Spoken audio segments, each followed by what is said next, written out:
Hi, I'm Donna from That Beautiful Mind, and I want to talk a little bit today about Alfie attending a mainstream school and how that's impacted him and impacted us. Alfie has autism and global development delay, and he started mainstream school 2 years ago now.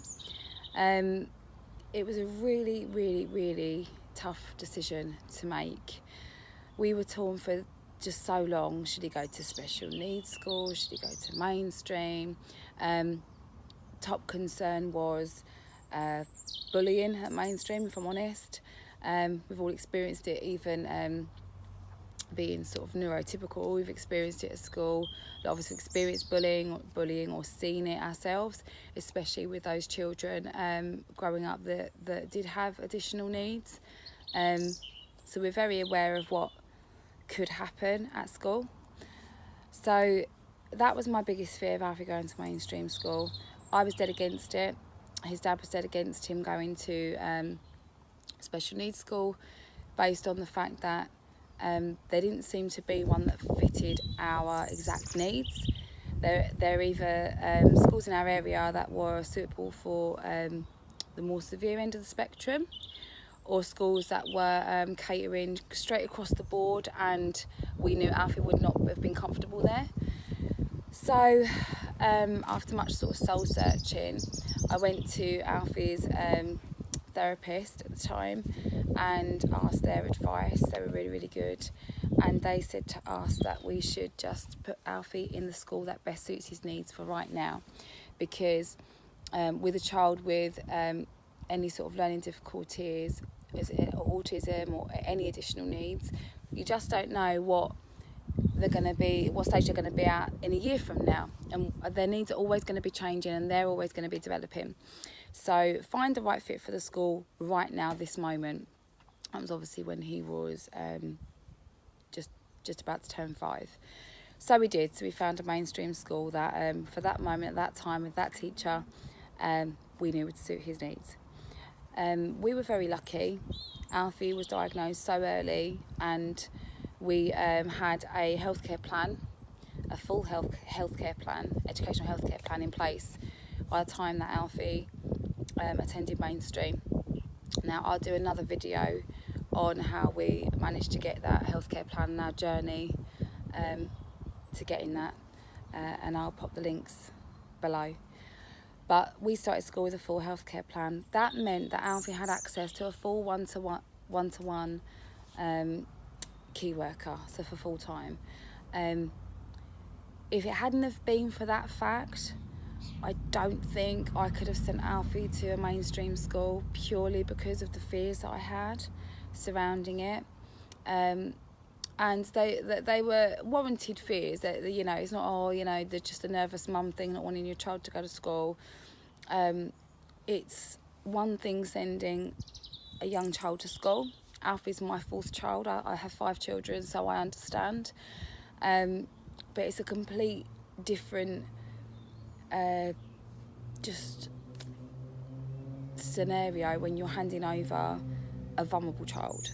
You know, Alfie wouldn't come back from school and say, "This happened to me today, I'm sad," because he would just react with his behaviour. So it was just the scariest time, beyond scary, handing him over, even though he had a key worker. Our experience of Alfie starting school, we had a few, shall we say, communication issues at first, and so it resulted in Alfie being sort of homeschooled, partly or mostly, for the first 3 months until the proper key worker and provisions were put into place. But the school did do that, and then employed somebody specifically for Alfie, who is just amazing, and the entire reason that he is doing so well, in addition to the fact that he's amazing and he is really bonded to her and in a little routine at school, and he has worked really hard. So for us, it's been a mixed experience. I can't compare it to him going to a special needs school because he hasn't been to one yet, although that is our plan for secondary. But yes, it's been far from smooth sailing, and the key worker makes the entire difference. So many other parents I've spoken to have said that their child has, you know, a key worker as such, but they're not trained in autism, they have no experience with special needs, and it's been a massive struggle. And the only person that suffers in that situation is the child. So I do think it's really important to, you know, fight your corner and get as much support as you can. If you don't want to go in on your own to school, and speak to the teachers, you know, and the headmaster, and really, you know, put that point across. Then find others to support you that can. It makes a huge difference. It really does. I sit and think, if Alfie wasn't with somebody that was so experienced and so connected to his needs, and so sort of passionately sort of fighting his corner within a corner, do you see what I mean? He would not be doing so well at school. But we still take it moment by moment, day by day, you know, year by year, and we're just at all times we're just assessing where he's at. Is he happy? You know, is he comfortable? Is he safe? His safety is paramount to us. It's very well for people to, you know, have opinions on, but you know, he's happy, but is he safe? Is he being well looked after? Are people watching him at lunchtime? You know, if he has a hazard of choking when he's having his lunch, is he being supervised? You know, it's all those sort of checks that you don't necessarily have to think about with a child that hasn't got additional needs. But we're very lucky, as I said, and we do check in a lot, and we have total communication with the school in lots of different formats. We have daily communication via the homeschool communications book. Also, we have like a mini handover when we pick him up and drop him off, which is just so amazing. And we're lucky because we have that key worker in place.